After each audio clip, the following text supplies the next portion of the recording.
Welcome back. We're continuing the series on motivation. We were talking about actions in different modes last times, and we were also talking about how to be process oriented, how to do the right thing, and don't worry about something which is outside your capacity or outside your perimeter. So now we'll continue because the most important is if you want to be able to do what's the right thing, what needs to be done, you have to learn to say no to the mind. It's very difficult. We're not going to go very esoteric on it. We'll just but the point is that according to the Vedas, you are not the mind. We have a body, we have a gross body, and we have a mind, and we have intelligence. Intelligence is something which is supposed to control the mind. And the point is that you don't have to run after every idea you have. It's not that if one idea pops up in your head that you have to do it. No. And this intelligence is supposed to uh, distinguish, to be able to say, okay, this is a good idea, we'll implement it, and this is not a good idea, we'll not implement it. So, to be effective, to be in anything we do, we have to learn this art of saying no to the mind. If you stop every 5 minutes, you do some activity and you stop every 5 minutes, you're not gonna get along. And then after 5 minutes, you stop and then you have to restart again. And then you're like, where was I? What was I doing? And so on. It's gonna be a mess. So you have to learn how to say no to the mind. How to say, yeah, um, that's a very nice idea. One idea pops to your mind. Okay, now I should do this. Like, yeah, that's a nice idea, but no. Um, this was for me revolutionary at some point.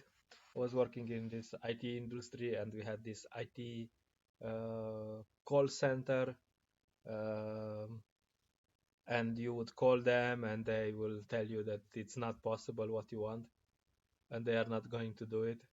And because I was young and very passionate, probably, um, I would take it very personally. So sometimes I was screaming at them, "Ah, you rascals, you idiots! Why this?" And then a breakthrough in in my work was when I realized that I don't have to scream at them. It's not gonna solve anything.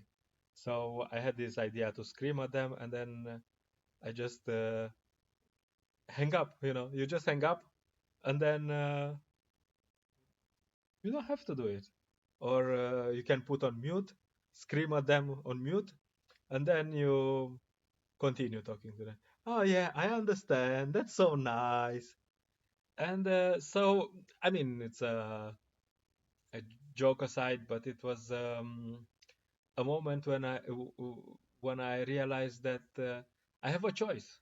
It's not that because I have a thought, okay, let's scream at this guy. I should actually do it, and that's where the intelligence comes in. This should be able to differentiate. Okay, that's a thought that we will follow, and that's a thought that we will not. And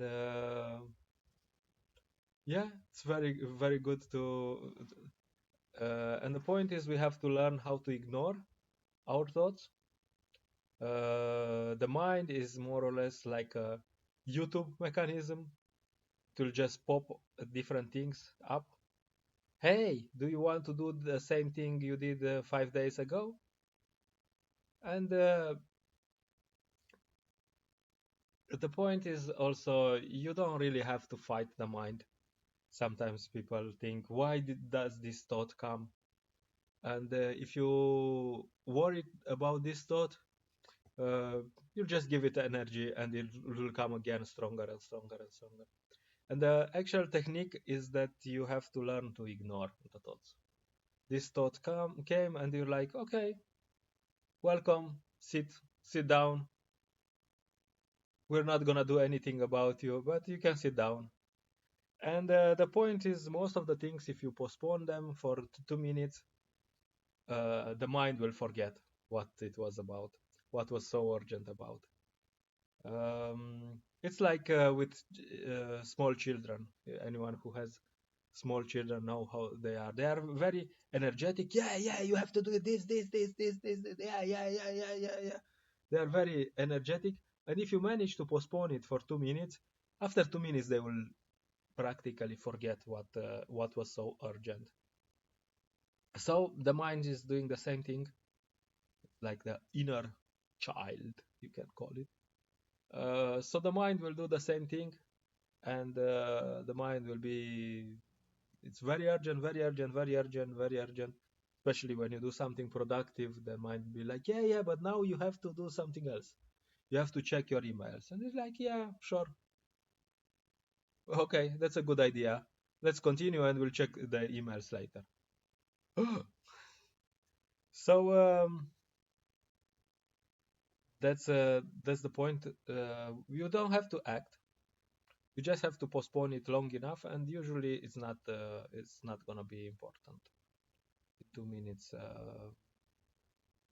the mind will be like, yeah, something else is very urgent. The mind is like a monkey, so you don't take monkeys so serious, and you have to learn to get the composure to say, okay, sit there, like the with children, the biggest mistake, the biggest problem of parents, which is actually a problem of the parents, is that the parents cannot sit down while the child is crying and screaming and so on. Okay, let him scream. Okay, scream. Good. So if you learn how to tolerate the screaming of the child, then it will be all right. They will scream, yeah, I want this, I want this. Okay, scream. And when he sees, okay, I'm screaming, nothing happens, okay, he will stop screaming because that productive. So the mind is the same. Urgent, urgent, urgent. Okay, good. Say more. Tell me more. So that's called meditation. Um, anyway, the point is that we have to learn to ignore our thoughts if we want to be productive and focused. This is the story of a saint who had a.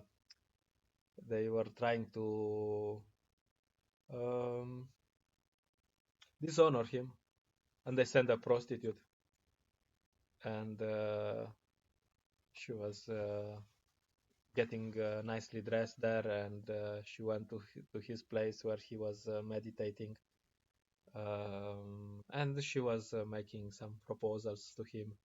He says he didn't say no.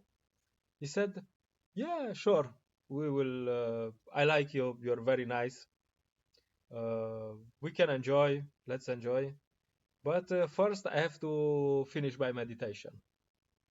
So as soon as I finish my meditation, um, we can enjoy, no problem." So he was meditating and meditating and meditating and meditating, and he didn't finish his meditation. So that's a long story short. Probably some people actually know the story, but the point we can learn from the technique we can learn from this saint is that actually, if you can just postpone. If the mind says, okay, I have something urgent, you can say, yeah, yeah, it's urgent, but now we finish this task that we're doing, and then after we can negotiate. Of course, it's like with when you train a horse. If you can be either too stiff, too hard, or too loose. So don't be too loose. You can do, okay, we'll do this task for 1 hour, and after we go and have a coffee, or I don't know, try to do something other than coffee, go in the park to take a walk for 10 minutes, and then we continue. So, fair deal, very productive, and so on. Yeah. Thank you. Please follow us. We'll continue next time.